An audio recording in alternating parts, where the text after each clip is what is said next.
Hello students, how are you? I think आप सब अच्छे होंगे।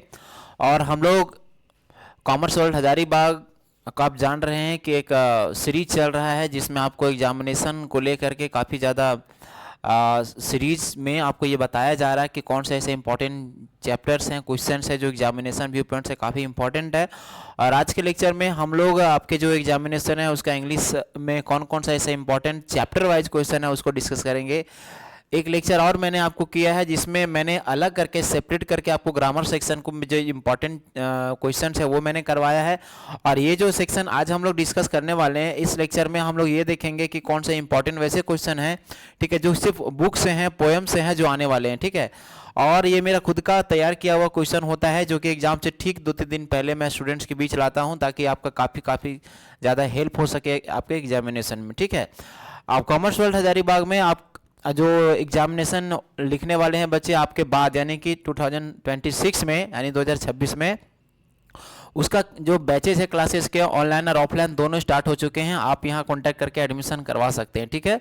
और यहाँ पर आपको काफ़ी ज़्यादा मतलब फैसिलिटीज़ मिलता है जिसमें आप रिकॉर्डेड वीडियो को पाते हैं, पीडीएफ नोट्स पाते हैं, टेस्ट सीरीज पाते हैं। तो बहुत सारे फैसिलिटी आपको बहुत कम और लो और कॉस्ट बजट में आपको मिल जाता है, ठीक है। तो आप आने वाले जो कैंडिडेट्स हैं, स्टूडेंट्स हैं, वो आप उसको मोटिवेट करें या जानकारी पहुँचाएं, शेयर करें, वीडियो को बताएं इस बारे में। Commerce world Hazaribagh is the best platform है ना टू ज्वाइन। तो आप ज्वाइन करें और यहाँ बेनिफिट है उसको लें, ठीक है। तो चलिए वीडियो को स्टार्ट करते हैं। ये आपको यहाँ पर आपको टोटल 30 क्वेश्चन में बताऊंगा जो कि काफ़ी इंपॉर्टेंट हमको लगते हैं कि आप एग्जामिनेशन में आएंगे।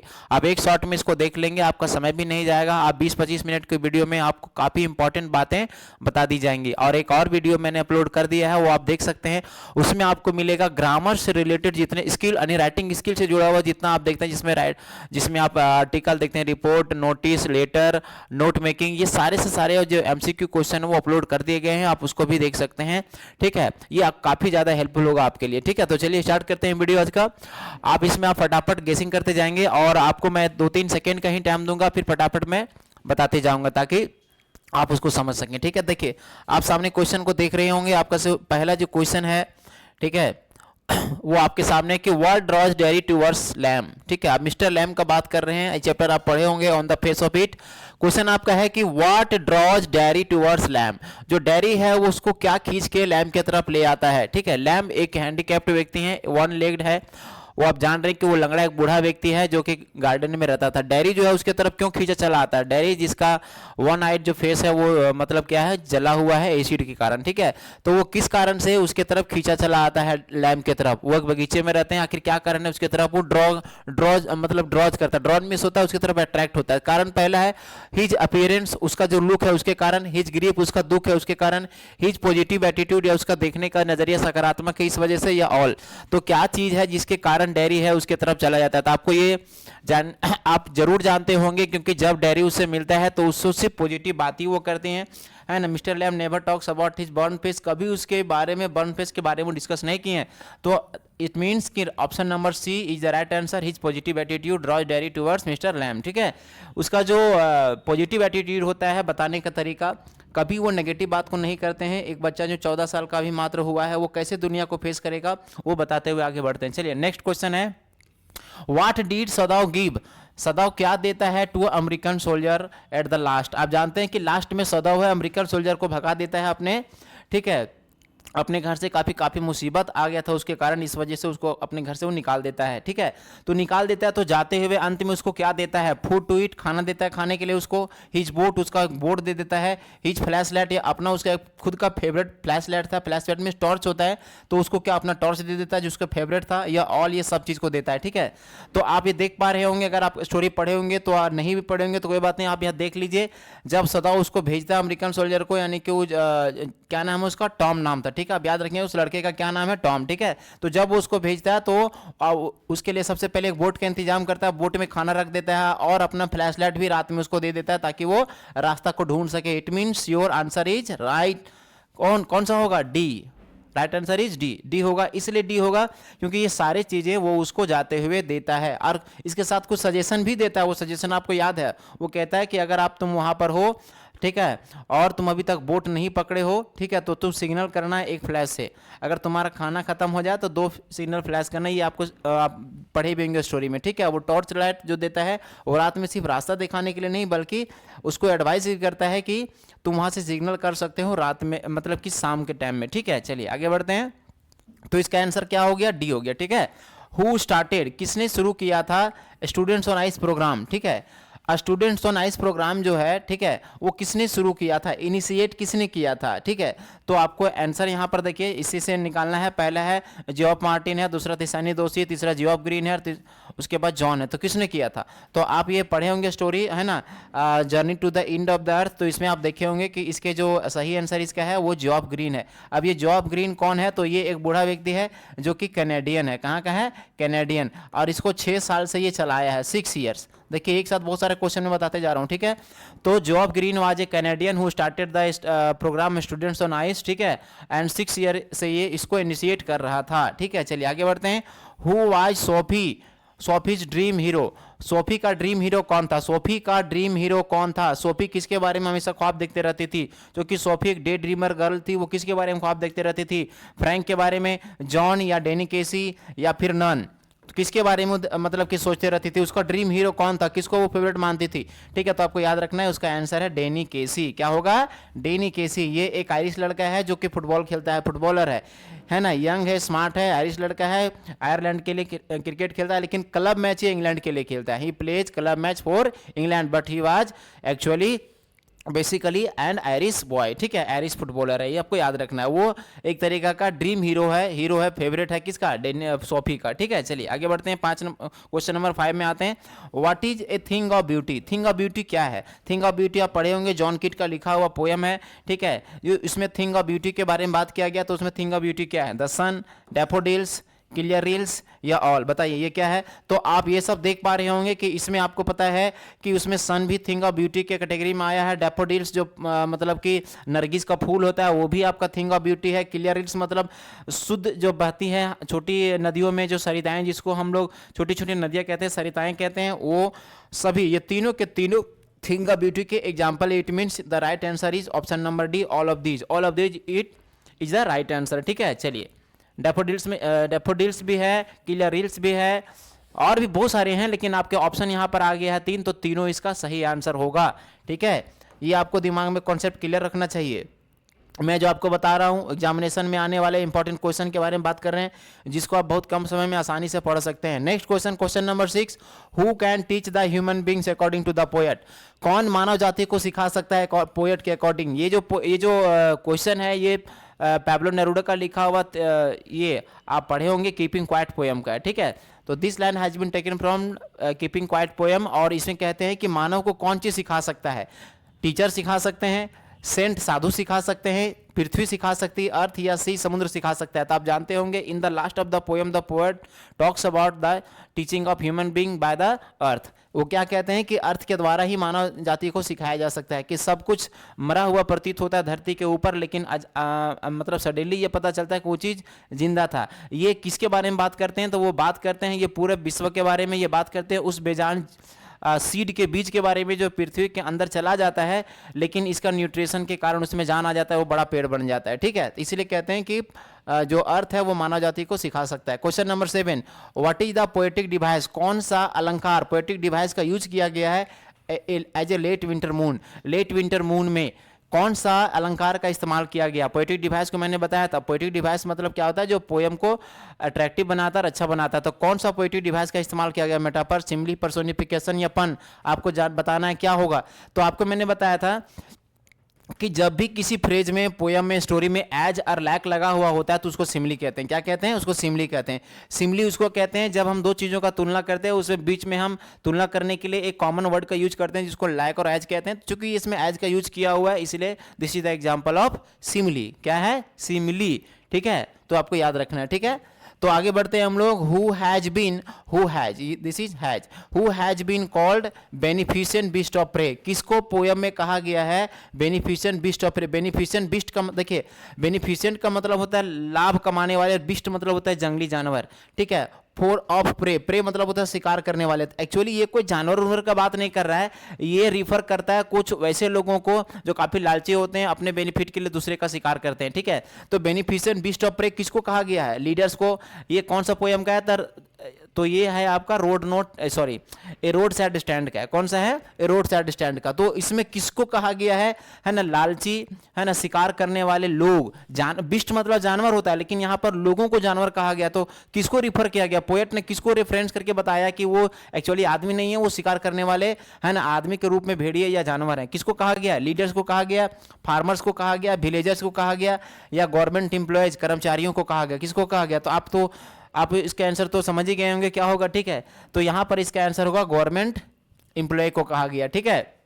कर्मचारियों को कहा गया जो अपने फायदे के लिए गरीब का खून चूसते हैं, ठीक है। अब ये जो फ्रेज है बेनिफिशियंट बीस्ट, बेनिफिशियंट मतलब लाभ कमाने, बीस्ट मतलब जानवर। एक चीज इसमें याद रखिए कि दोनों में बी का उच्चारण हुआ है, बी का प्रोनाउंसिएशन हुआ बी, बेनिफिशियंट बीस्ट। अगर बोल देगा इसमें कौन सा पोएटिक डिवाइस है, जिससे ऊपर पोएटिक डिवाइस पूछा गया था, तो बी का उच्चारण जब होता है तो इसको एलिट्रेशन कहते हैं, अनुप्रास अलंकार, ठीक है।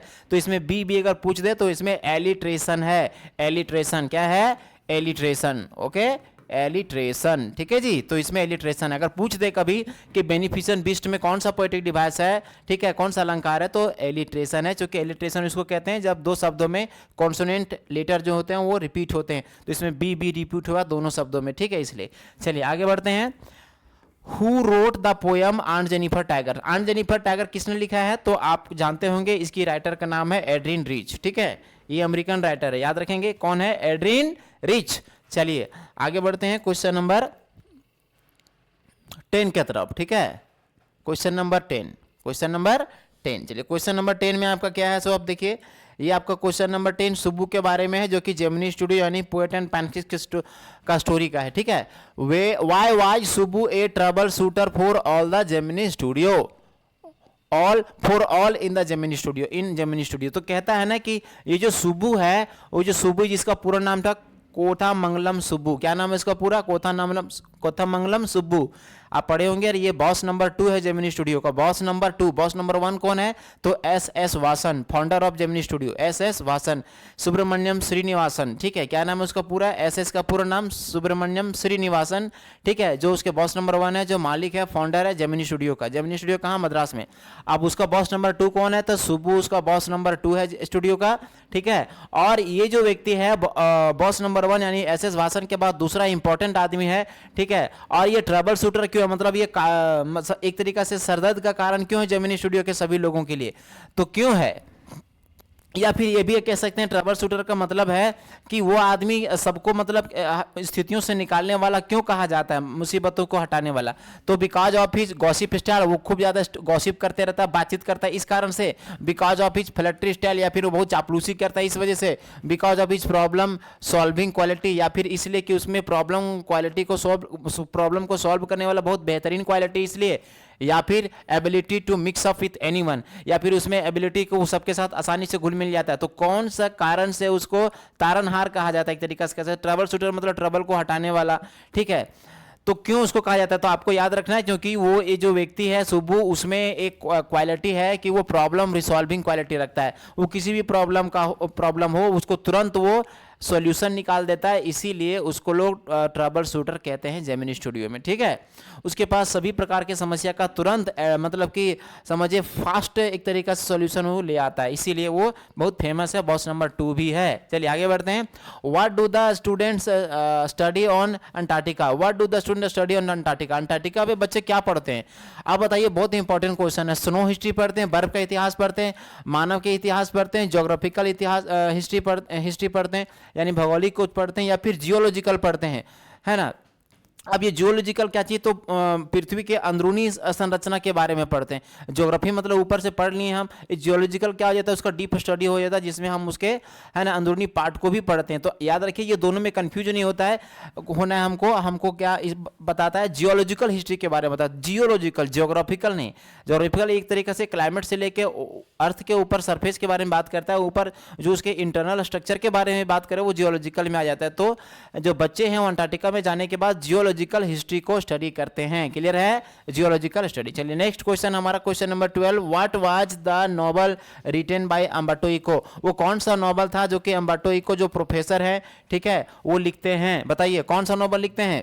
तो डिवाइन टेल लिखते हैं, the cat, the name of the rose, the wolf. ये कौन सा 4 बुक है नाम, ये 4 बुक में कौन सा उनका लिखा हुआ बुक है।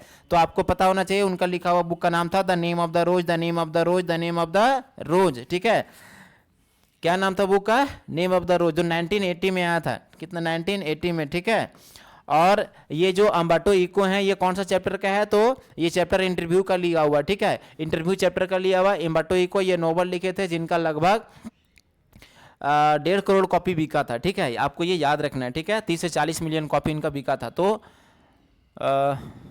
ये आपका समझ में आ गया, आई थिंक ये क्लियर हो गया होगा। Name of the rose Umberto Eco का लिखा हुआ एक नॉवल है, बहुत इंपॉर्टेंट क्वेश्चन है, इसलिए लगा हमको इसको आपको बताना चाहिए। तो नेम ऑफ द रोज, ठीक है, ये जरूर याद रखना है आपको। ये नेम ऑफ द रोज एक नॉवल का नाम है जो किनका लिखा हुआ, Umberto Eco. Umberto Eco novelist हो जाते हैं इसका मतलब, तो ये वो नॉवलिस्ट भी हैं। लेकिन सबसे इंपॉर्टेंट बात कि अम्बर्टो इको अपने आप को नॉवल नहीं, नॉवलिस्ट नहीं, प्रोफेसर मानते, क्योंकि वो 6 दिन पढ़ाते हैं, 1 दिन नॉवल लिखते हैं, इसलिए वो कहते हैं कि हम प्रोफेसर हैं, बाद में नॉवलिस्ट हैं। ठीक है, तो आपको याद रखना है। वो कहते हैं कि I am a professor who writes novel on Sunday, ये कोटेशन उनका याद रखना।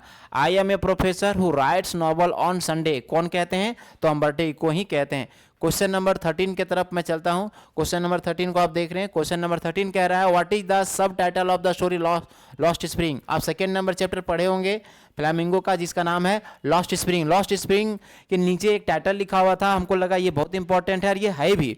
ठीक है, तो उसका सब टाइटल क्या है, उप शीर्षक क्या है, stolen adult, stolen old age, stolen childhood या स्टोलन मनी, क्या उसका टाइटल को दिखा गया, बताइए।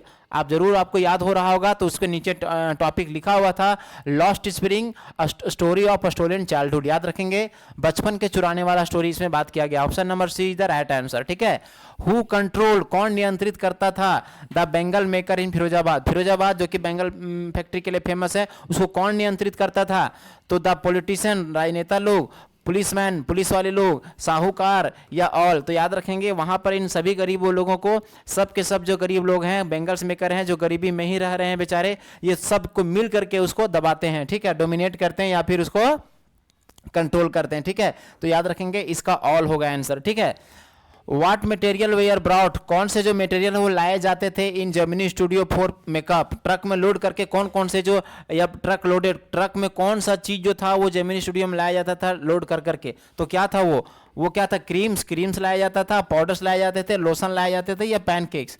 तो आप जान रहे कि इसका सिंपल आंसर आपका क्या होगा, पैनकेक्स। वो पैनकेक्स लाए जाते थे। ठीक है, ट्रक में लोड करके। वो एक ब्रांडेड नेम था मेकअप मटेरियल का, जिसको मेकअप के लिए यूज किया जाता था। ठीक है, चलिए क्वेश्चन नंबर 16 की तरफ हम आते हैं। Who was taking the interview of professor Umberto Eco. तो यहाँ प्रोफेसर लिखा हुआ, प्रोफेसर अम्बर्टो इको को कौन ले रहा था इंटरव्यू, तो फ्रैंक ले रहा था, मुकुंद ले रहा था, राकेश ले रहा था, या डैनी ले रहा था। तो आपको याद रखना है मुकुंद पद्मनाभन, एक लड़का का नाम है मुकुंद पद्मनाभन। ठीक है, ये लड़का उनका इंटरव्यू ले रहा था। ये लड़का कौन सा न्यूज़पेपर से आया था, तो द हिंदू।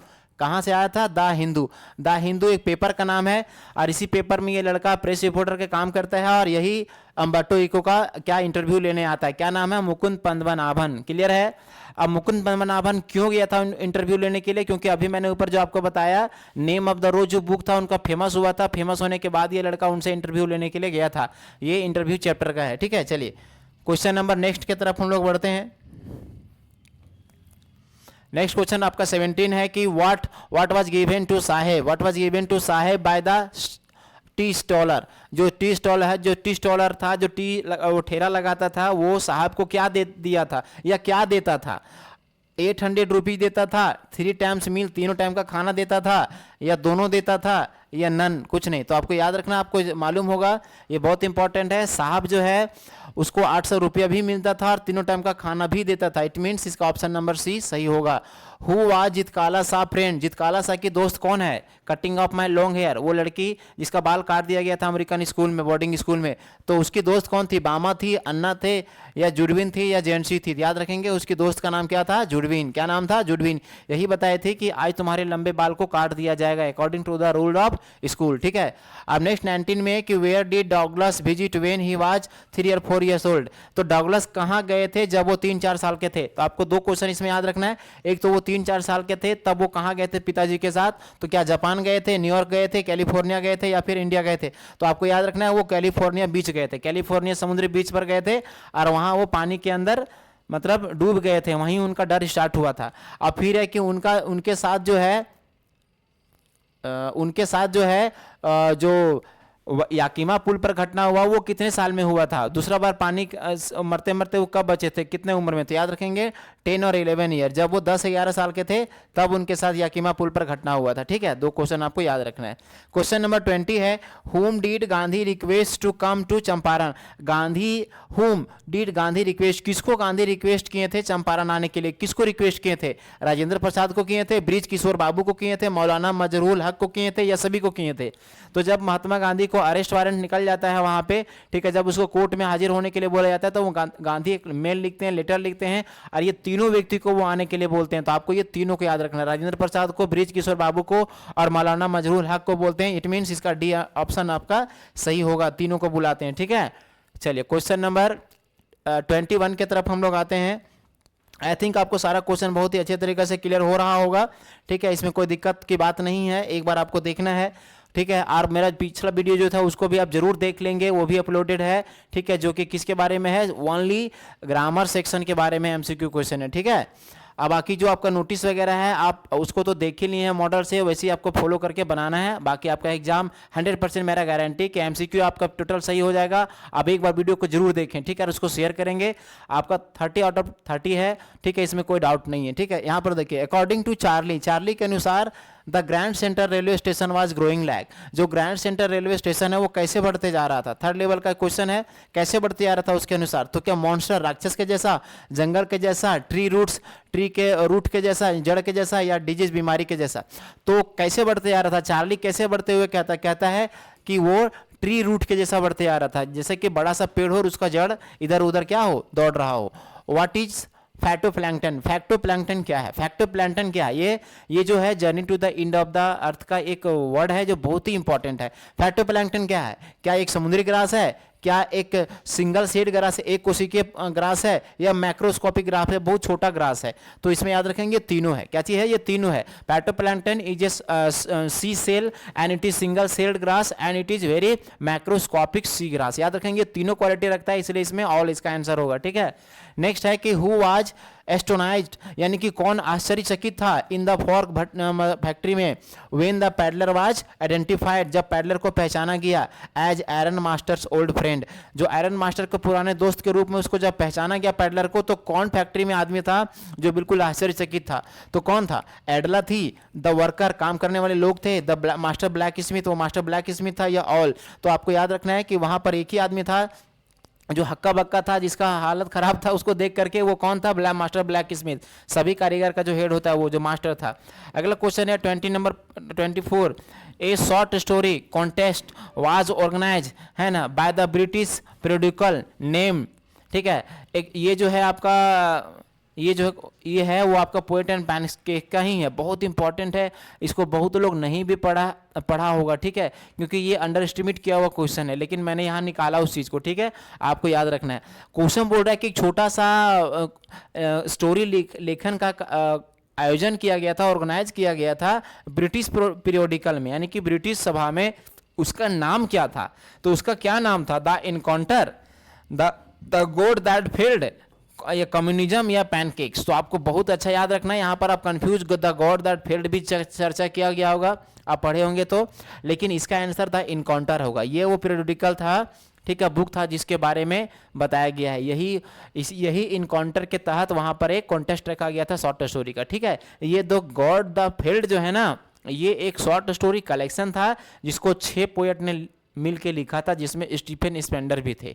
ठीक है, ये जरूर आपको याद रखना, ये आंसर नहीं है, इसका आंसर ये है। अब आपको क्वेश्चन पूछेगा कि कम्युनिज्म के ऊपर लिखा हुआ कौन सा बुक था, तो आपको ये याद रखना है द गॉड दैट फेल्ड। ठीक है, ये कम्युनिज्म के ऊपर लिखा हुआ था, तो ये दोनों बहुत इंपॉर्टेंट बात हो जाता है यहाँ पे। ठीक है, चलिए क्वेश्चन नंबर 25 बोलता है कि where did Sophie meet Danny Casey. Sophie जो थी उसका ड्रीम हीरो डेनी केसी था, तो अपने कहानी में उसको मिलने का जिक्र वो करवाती, तो वो कहाँ उसको मिली थी? एट द स्कूल, स्कूल में मिली थी। एट द फैक्ट्री, फैक्ट्री में मिली थी। All the at the arcade, arcade में मिली थी। इन द प्लेग्राउंड, प्लेग्राउंड में मिली थी। देखिए उसको स्कूल में तो नहीं मिली थी, फैक्ट्री में भी नहीं मिली थी, उसको आर्केड में मिली थी। कपड़ा दुकान था, उसकी गलियारा था आर्केड, वहीं पर उसे मिलने का वो बात कहती है। तो 25 का क्वेश्चन का ऑप्शन होगा ऑप्शन नंबर सी। ठीक है, चलिए आगे बढ़ते हैं क्वेश्चन नंबर 26 की तरफ।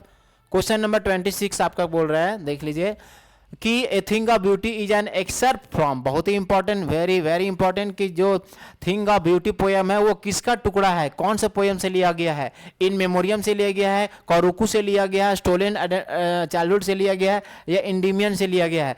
तो आपको समझ में आएगा कि जॉन कीट का लिखा हुआ एक बहुत ही लॉन्ग पोयम है जिसका नाम है इंडिमियन, और इसमें वो सिंथिया के बारे में बात करते हैं, सिंथिया और शेफर्ड के बारे में बात करते हैं। ठीक है, वो शेफर्ड के बारे में बात करते हैं, ये दोनों का कहानी है। ये मून गॉडेस है, चांद की देवी है, इसी के बारे में वो बात करते हैं। तो याद रखेंगे इंडिमियन जो बुक है उनका लॉन्ग नैरेटिव पोयम इन्हीं से लिया हुआ है। ठीक है, इन्हीं से लिया हुआ ये पोयम इंडिमियन से। Question number 26, what does French describe about his oh ये थोड़ा मिस्टेक है, व्हाट डज एम हेमल, यहाँ पर क्या हो जाएगा? एम हेमल, फ्रेंच नहीं, थोड़ा मिस्टेक है, एम हेमल। ठीक है, what does M Hamel describe, M Hamel क्या डिस्क्राइब करते हैं अबाउट हिज फ्रेंच लैंग्वेज, अपने फ्रेंच लैंग्वेज के बारे में क्लास में वो क्या डिस्क्राइब करते हैं, क्या कहते हैं वो एम हेमल, क्या कहते हैं? एज द क्लियरेस्ट लैंग्वेज, कि ये सबसे क्लियरेस्ट लैंग्वेज है। द मोस्ट लॉजिकल, सबसे लॉजिकल तर्क वाला लैंग्वेज है। द मोस्ट ब्यूटीफुल, सबसे ब्यूटीफुल है, या ऑल, सभी होगा। तो याद रखिए ये इसको सभी के बारे में बताते हैं कि हमारा जो फ्रेंच लैंग्वेज है जिसको हमको दिलों में बसा के रखना चाहिए, उसको बचाना चाहिए, वो सबसे क्लियरेस्ट लैंग्वेज है, सबसे मोस्ट लॉजिकल लैंग्वेज है, और सबसे सुंदर लैंग्वेज है। ठीक है, ये बात। फिर है what was the depth, question number 28, what was the depth of Yakima pool, YMCA मतलब इसका फुल फॉर्म भी कभी कभी पूछता है, तो आपको याद रखना है, इसका होता है यंग, है ना, मेन, उसके बाद क्रिश्चियन, ठीक है, उसके बाद association, young man Christian association, इसका फुल फॉर्म होता है YMCA, young man Christian association. ये आपको फुल फॉर्म भी मैंने बताया। तो इसका गहराई कितना था, इसका जो डीप इंड था, इसका मुख्य गहराई वो कितना था? 90 फीट, 9 फीट, 19 फीट या 29 फीट? तो आप याद रखेंगे इसका 19 फीट था, सॉरी 9 फीट था। कितना था? 9 फीट, 9 फीट सिर्फ गहरा था। लेकिन जब उसको नैरेटर उसमें डूब जाते हैं, उसको फेंक दिया जाता है 18 साल के यंग लड़का के द्वारा, तो वो जब बहुत लेट से नीचे पहुंचते हैं तो वो महसूस करते हैं कि 9 फीट का गहराई है भाई, लेकिन ये 90 हमको लग रहा है। क्यों? क्योंकि उसका जो धड़कन था वो रुकने वाला था, उसका जो लंग्स है वो फटने को तैयार थे, इसलिए क्योंकि वो धीरे धीरे जा रहे थे पानी में, उसमें 9 फीट का गहराई 90 लग रहा था। ठीक है, लेकिन 90 था नहीं, वो 9 फीट का था। ठीक है, चलिए 29, when was Franco Persian war fought, Franco Persian यानी फ्रांस और पर्शिया की लड़ाई कब हुआ था? 1870-72 में, 70-71 में, 71-75 में, 70-73 में। देखिए कितना कंफ्यूजन है, अगर आप ध्यान से नहीं देखेंगे तो फंस जाएंगे ऐसे क्वेश्चन में। ठीक है, तो इसका आंसर क्या होगा बताइए? आप सोच रहे होंगे जो वही है। ठीक है, 1872-71 किसके किसके बीच में हुआ था? तो फ्रांस और पर्शिया के बीच में। पर्शिया मतलब जर्मनी। ठीक है, तो पर्शिया में 3 देश थे, पर्शिया, एक जर्मनी है ना, एक पोलैंड, एक Austria, Poland Germany Austria, Poland Germany Austria, कुल मिला के पर्शिया। ठीक है, और ये मिला फ्रांस से लड़ाई किया, जिसमें कौन हार गया? फ्रांस हार गया। ठीक है, चलिए आगे बढ़ते हैं। When did MRA visit Gemini studio, Gemini studio MRA कब आया था? अब MRA का फुल फॉर्म क्या होता है आपको मैं बता दूं, मोरल री आर्मामेंट, मोरल री आर्मामेंट आर्मी। इसका फुल फॉर्म आपको जरूर याद रखना है, मोरल री आर्मामेंट आर्मी, मोरल री आर्मामेंट आर्मी। ये भारत मद्रास कब आया था, और मद्रास में जो जेमिनी स्टूडियो था चेन्नई में, वहाँ वो कब आए थे? 50 में, 51 में, 52 में कि 55 में? बताइए। तो आपको याद रखना है वो 1952 में विजिट किए थे। ठीक है, आपको ये जरूर याद रखना है, जिसका फुल फॉर्म भी मैंने बताया। ठीक है, ये एक सर्कस था और ये विजिट किया था जेमिनी स्टूडियो। चलिए, तो दैट्स ऑल, ये था आपका 30 और कुछ जो मैंने साथ में आपको बताया वो भी इंपॉर्टेंट बात ही थे, आपको याद रखना है, ठीक है, so that you can score good marks in the final examination. I think कोई डॉट आपका नहीं रहा होगा, every dot is very very clear now, ठीक है। अब आशा करते हैं कि आपका एग्जाम बहुत बेहतरीन जाएगा, अब अच्छे मार्क्स लाएंगे, ठीक है। वंस अगेन आपको मैं बता देना चाहता हूँ कि जो नोटिफिकेशन में कि आप तो लुत्फ उठा ही रहे हैं, आपको तो मज़ा आ ही रहा है, आप इसको बेनिफिट ले ही रहे हैं। आपके जो आने वाले जूनियर हैं इस क्लासेस में जो 26 में एग्जाम लिखेंगे उनको जरूर एडमिशन लेने के लिए बोलिए। साइंस आर्ट्स कॉमर्स तीनों स्ट्रीम यहाँ पर हो जा रहा है, ऑनलाइन ऑफलाइन, किसी तरीके से आप इससे उसको मोटिवेट कीजिए, यहाँ एडमिशन ले, ठीक है। आपको चीप एंड बेस्ट दोनों तरीके की यहाँ सुविधा आपको काफ़ी ज़्यादा मिल जाता है, ठीक है। चलिए, आई होप कि आपको सारा की डॉट क्लियर हुआ होगा, आप अच्छे उम्मीद के साथ एग्जाम में जाएंगे, पॉजिटिव रहेंगे, अच्छे मार्क्स लाएंगे, ठीक है। चलिए, बहुत बहुत धन्यवाद वीडियो देखने के लिए, इसको शेयर जरूर करेंगे। चलिए, थैंक्स यू, थैंक्स, हो गया, ऑफ कर दिए।